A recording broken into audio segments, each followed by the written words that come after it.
Hello, I returned, this time with a video on the Type 2 AK bayonet. Now, just to preface, this scabbard right here is to a Type 3 AK bayonet, which has a much longer blade. Henceforth, this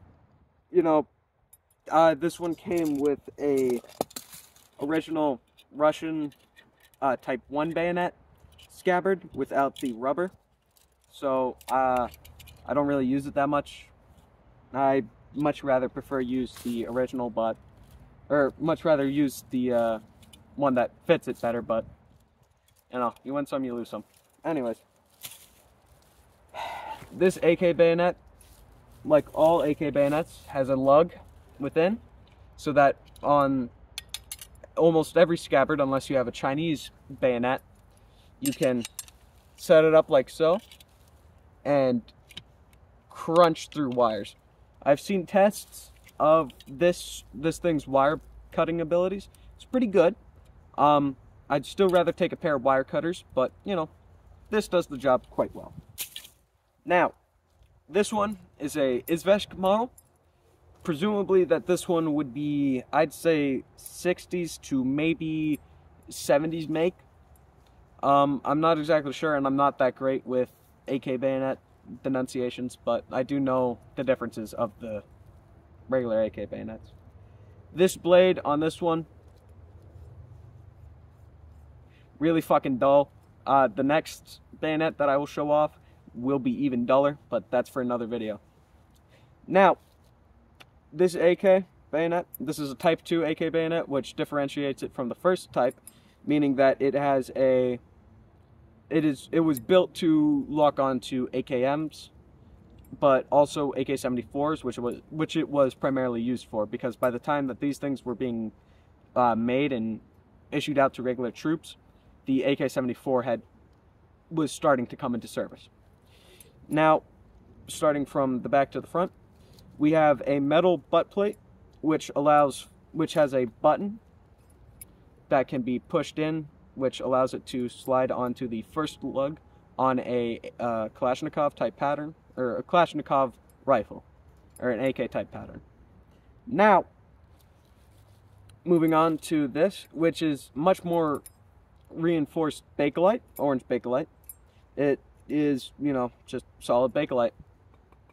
Yeah. This back butt plate is held together by one Phillips head screw, if you can see that.